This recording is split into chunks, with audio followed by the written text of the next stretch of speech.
जैसे कि आप जानते हैं कि आज से 6 साल पहले एक इनकाउंटर होता है, फेक इनकाउंटर, और उसे यह बताया जाता है वो जो 2 स्टूडेंट्स जामिया के थे उन्हें टेररिस्ट बताकर यह कहा जाता है कि देश के लिए बहुत बड़ा खतरा था।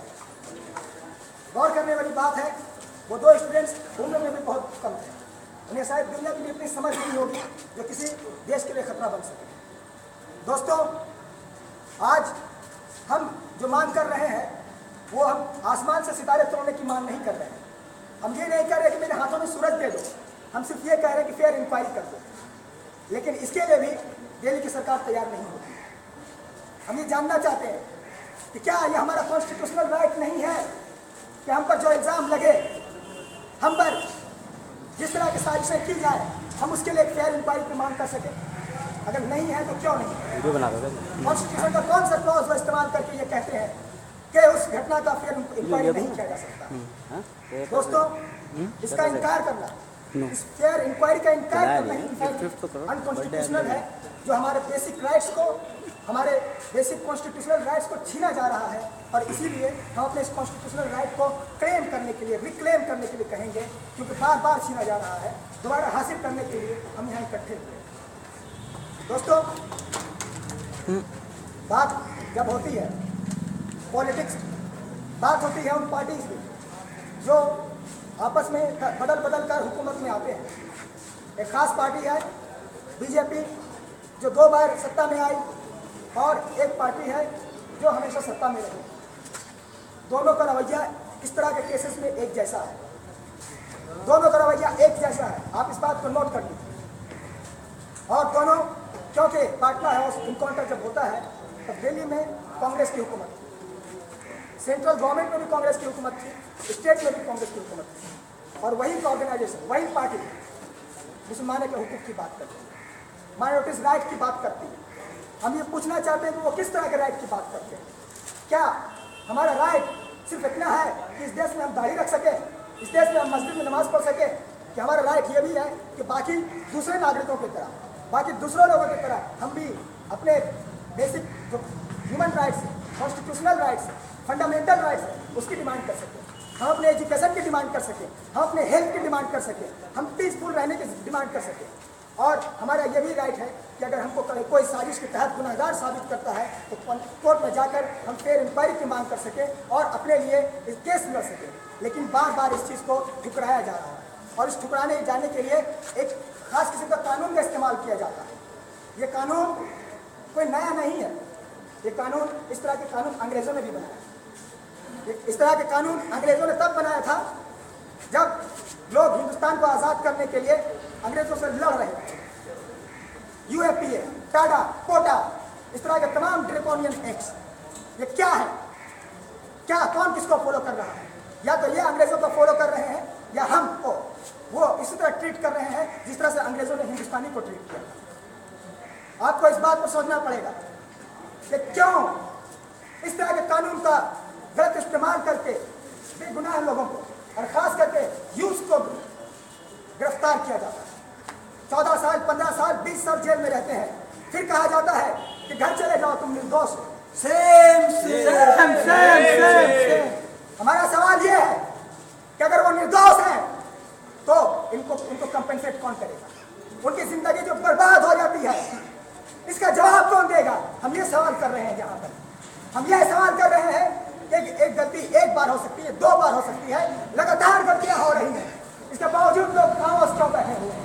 क्यों लोग चुप्पी नहीं तोड़ रहे हैं? हम ये सवाल करने के लिए यहाँ बैठे हुए हैं। दोस्तों, हम ये सवाल करने के लिए यहाँ इकट्ठे हुए हैं कि एक खास ऑर्गेनाइजेशन, फिर नाम आएगा उस बीजेपी का, उस संघ परिवार का, उसके लोग लगातार मुसलमानों के खिलाफ गलत बयान देते हैं। हाल में योगी आदित्यनाथ कहता है कि जिस इलाके में मुसलमान 10% से ज़्यादा रहते हैं वहाँ दंगे होते हैं।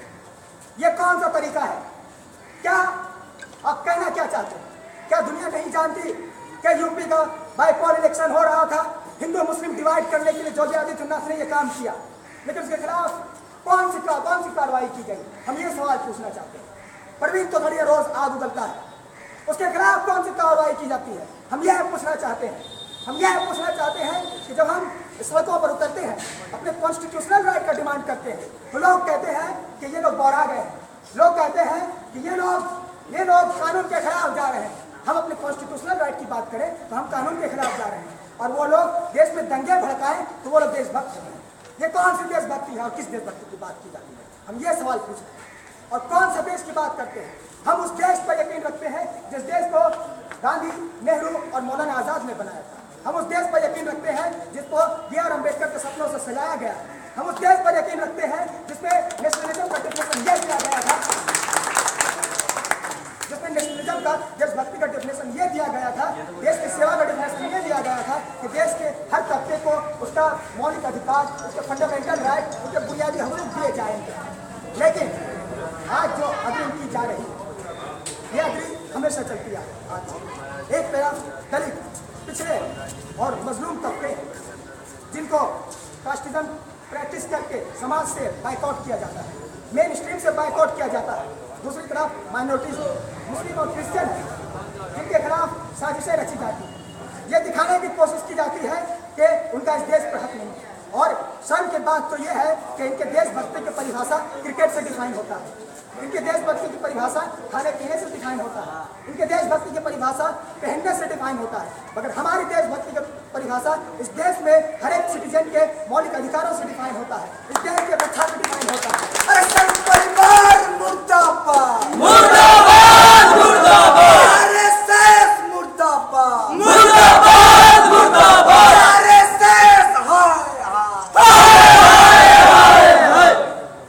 तो हम एक ऐसे देश की कल्पना करते हैं, वो देश जो हमारा धरोहर है, वो देश जिसमें माइनॉरिटीज को राइट्स दिए गए हैं कि वो अपने कल्चर्स को, अपने रिलीजन को आज़ादी के साथ फॉलो किया कर सकते हैं, जिसमें ये राइट दिए गए हैं कि इस देश के इंडिजीनियस कम्युनिटीज, आदिवासियों को अपने कल्चर को महफूज करने की राइट्स दिया जा सके। हम एक ऐसे देश की कल्पना करते हैं कि हर एक इंसान जो कॉन्स्टिट्यूशन के मुताबिक अपने राइट्स की डिमांड कर रहा है, उनको ध्यान देकर सुना जाए। हम एक ऐसे देश की कल्पना करते हैं जहाँ पर हर देशवासी सिर्फ क्रिकेट से अपनी देशभक्ति डिफाइन ना करे, बल्कि ह्यूमन डेवलपमेंट, तरक्की के इंडिकेटर से अपना डेवलपमेंट डिफाइन करे। हम एक ऐसे देश की कल्पना करते हैं, जहाँ पर सारे लोगों को एक जैसा तालीम, एक जैसा हेल्थ, एक जैसा बुनियादी अधिकार, एक जैसी रोजी रोटी, जहाँ पर सबको खाने पीने, रहने सहने, मकान, कपड़ा, हर चीज़ की आज़ादी हो। और जो लोग भूखे मर रहे हैं उनके खिलाफ खड़े होने वाले पूरे देश के 125 करोड़ लोग।